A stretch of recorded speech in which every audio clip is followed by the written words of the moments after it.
Good morning, student. Myself Praduman, your physics teacher for class 9 and 10 in Modern International School, Hiswa. Today I am going to discuss some numericals, that means some problems related with graph from chapter 1, motion, and also equation of motion. Here your question is identify the type of motion in the following graph. आपके पास बहुत सारे graph दिए गए 1, 2, 3, 4, 5, 6 and 7. You have to given 7 types of graph, which are all graph are different, and which type of motion they exhibit. You have to identify in the first graph. In the first graph, the graph is a straight line. A straight line means when graph is a straight line, then motion is uniform. Motion is uniform. And also here, what is the relationship between graph, position and time relationship? Here given that position and time relationship. So this is the graph of ST graph, and this graph show that body moving with uniform velocity. जब भी आपका state है, position change हो रहा है with respect to time. क्या देख रहा है आपने कि पोजीशन आपका चेंज हो रहा है, तो पोजीशन चेंज हो रहा है तो वेलोसिटी हो रहा है. अब कैसा वेलोसिटी होगा? ये पोजीशन तो चेंज हो ही रहा है, तो कैसा वेलोसिटी होगा? आपको जैसे ही आपने देखा कि स्ट्रेट है तो यूनिफॉर्म मोशन होगा. कैसा होगा? ये uniform. That is this is the graph of uniform motion. आइए इस केस में देखेंगे. इस केस में आप क्या देख रहे हैं कि आपका वेलोसिटी टाइम ग्राफ दिया गया है. You have to given velocity time graph and a parallel line with time axis. This is graph is parallel with time axis. देख रहे हो, टाइम एक्सिस के पैरेलल है.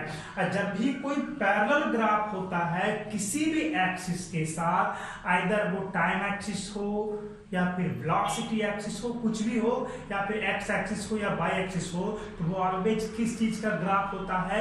एक कांस्टेंट क्वांटिटी का, कांस्टेंट का ग्राफ होता है. तो यहाँ पर आपका टाइम एक्सिस के पैरेलल है, दैट मीन्स कांस्टेंट वेलोसिटी का ये ग्राफ होगा. यहाँ पे वेलोसिटी क्या होगा? कांस्टेंट. जैसे यहाँ पर देख लो, सपोज यहाँ पे वेलोसिटी है 1, 2, 3, 4 एंड 5 मीटर पर सेकेंड. इस केस में टाइम आपका बढ़ते जा रहा है, बट वेलोसिटी क्या हो रहा है? पहले जितना था उतना ही ये कांस्टेंट रह रहा है. So this is the graph of constant velocity. Now your next graph for question number 3, for graph number 3, here say that this is the velocity axis and this is the time axis. Here velocity is changes. This graph show that increasing graph. This graph is increasing. क्या देख रहा है कि आपको ऐसे रहता था constant है, ऊपर की ओर उठ रहा है, इंक्रीज कर रहा है. इंक्रीजिंग ग्राफ है, आपका बढ़ रहा है, और नीचे की ओर झुकने का मतलब डिक्रीजिंग है ना. खुद से सोचो ना कि आप टाइम के रेस्पेक्ट में आपको इसको चेक करना है, इस लाइन वाले को चेक करना है. जैसे जैसे आप आगे बढ़ोगे ये ऊपर की ओर उठते जा रहा है, तो ऊपर की ओर उठते जाने का मतलब कैसा ग्राफ है? Increasing graph. ये बढ़ने वाला ग्राफ है ना. तो यहाँ पर आप क्या देख रहे हैं कि ये वेलोसिटी इंक्रीज कर रहा है. तो क्या ये आपका यूनिफॉर्म वेलोसिटी का ग्राफ होगा? नहीं होगा. यहाँ पे ये यूनिफॉर्म वेलोसिटी का ग्राफ नहीं होगा. क्यों? क्योंकि वेलोसिटी आपका चेंज हो रहा है. इस केस में क्या देख रहे हैं कि जैसे जैसे टाइम आपका आगे बढ़ते जा रहा है, वैसे वैसे ही आपका वेलोसिटी चेंज हो रहा है. तो आप खुद से सोचो कि जब वेलोसिटी चेंज होता है तो किसका ग्राफ होगा? एक्सेलरेशन का ग्राफ होगा, है ना. ये आपका body moving with uniform acceleration. मैंने बताया था आपको कि जब भी स्ट्रेट लाइन हो तो यूनिफॉर्म का ग्राफ होगा. वो या तो वेलोसिटी हो या फिर एक्सेलरेशन हो या फिर कुछ भी हो, है ना. तो इस तरह से ये ग्राफ आपको यूनिफॉर्मली एक्सेलरेटेड मोशन का ग्राफ है. अब आगे देखा जाए इसके बाद. यहां तो आपने देख लिया वेलोसिटी टाइम ग्राफ. अब आगे देखेंगे इसके बाद ये ग्राफ पे आ जाइए. और एक चीज और इसमें इंपॉर्टेंट चीज था कि ये ग्राफ आपका स्टार्ट कहां से हुआ, इस पॉइंट से, यानी कि initial velocity of the body is 3 metre पर second, velocity is in meter per second, that is, but you start with initial velocity of 3 meter per second. So the initial velocity of car body is 3 meter per second and velocity is increases regularly. Now the question number 4 is displacement time graph. Here displacement time graph, here distance is changing, this line show that distance is changing, that means displacement हो रहा है. अगर आपका parallel रहे तो आपका constant हो जाता है, दैट मींस पोजीशन चेंज हो रहा है, तो पोजीशन चेंज हो रहा है विथ रेस्पेक्ट टू टाइम. क्या देखा, आपका ये पैरेलल तो नहीं है, दैट मींस कांस्टेंट नहीं है, पोजीशन चेंज हो रहा है, तो पोजीशन चेंज हो रहा है तो वेलोसिटी हो गया, है ना. Position by time, distance by time, velocity, velocity time, velocity by time, acceleration. यहाँ पे क्या है आपका पोजीशन बाय टाइम, वेलोसिटी, यहाँ पे वेलोसिटी बाय टाइम, एक्सेलरेशन. तो आप यहाँ पे एक्सेलरेशन कर सकते हैं, बट यहाँ पे एक्सेलरेशन क्या होगा, 0, क्योंकि पैरेलल लाइन जब हो गया तो कांस्टेंट वेलोसिटी का हो गया.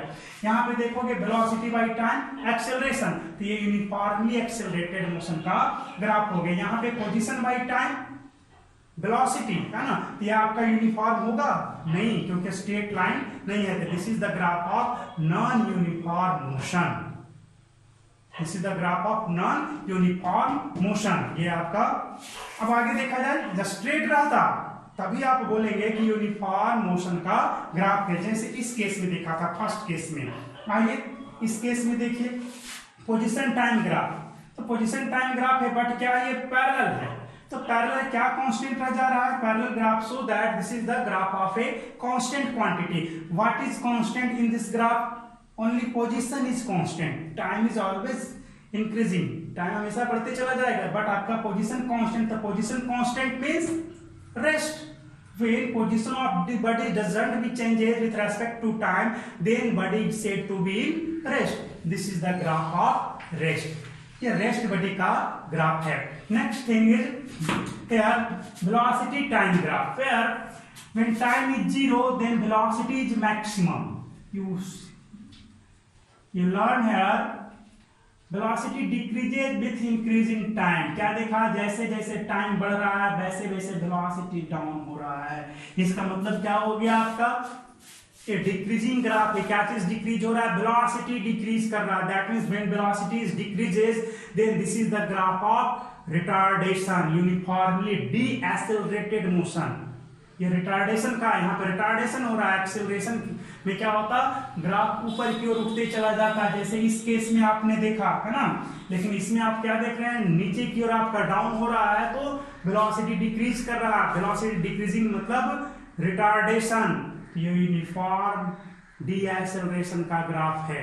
स्ट्रेट लाइन है तो इसलिए क्या हो जाएगा, वहां पे तो एक्सेलरेशन होगा, यूनिफॉर्म होगा ही, बट क्या हो जाएगा, डी एक्सेलरेटेड मोशन का, यूनिफॉर्मली डी एक्सेलरेटेड मोशन का ये ग्राफ है. चलिए लास्ट में आपका है क्वेश्चन नंबर 7 में. आप देखिए यहाँ पे क्या देख रहा है, यहाँ पे ग्राफ आपको सेक्शन वाइज में बटा हुआ है, A to B, B to C and C to D. अब यहाँ पे देखो वेलोसिटी टाइम ग्राफ है, तो चलो आप फर्स्ट केस में देखो, फॉर 0 टू टाइम t1 के केस में देखेंगे. 0 टू t1 में देखा, क्या देखा, वेलोसिटी इंक्रीज कर रहा है.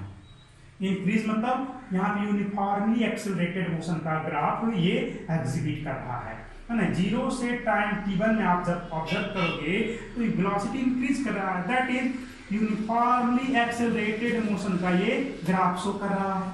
आइए फ्रॉम B टू C देखा जाए, और from time t1 to time t2 sorry time t1 to time t2 आप ऑब्जर्व करो. यहाँ पे जब आप देखोगे तो आप क्या देखोगे, यहाँ पे B टू C जाने में ये आपका पैरेलल है with time axis, that means velocity is constant from B to C.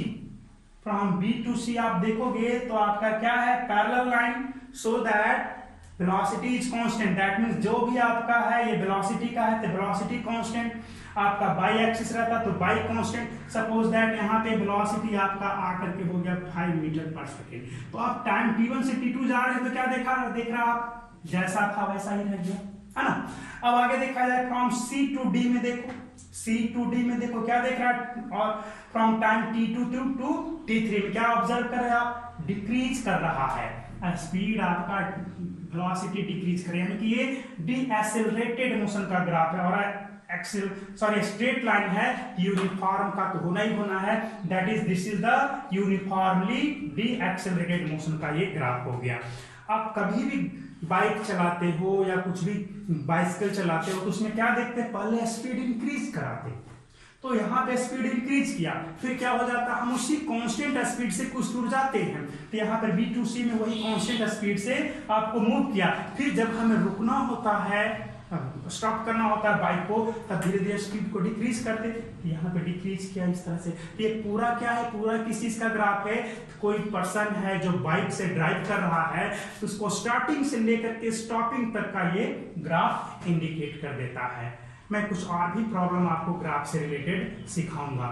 जब भी आपको डिस्प्लेसमेंट फाइंड आउट करना हो, इस केस में जब भी आपको डिस्प्लेसमेंट फाइंड आउट करना हो, तब आप कैसे फाइंड आउट करेंगे, तो उसके लिए क्या करेंगे आप, सीधा सा कुछ नहीं करना है, एरिया फाइंड आउट कर देना है।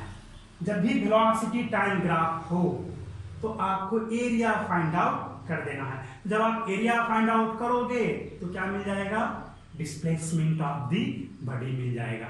ठीक है, आज के लिए इतना ही।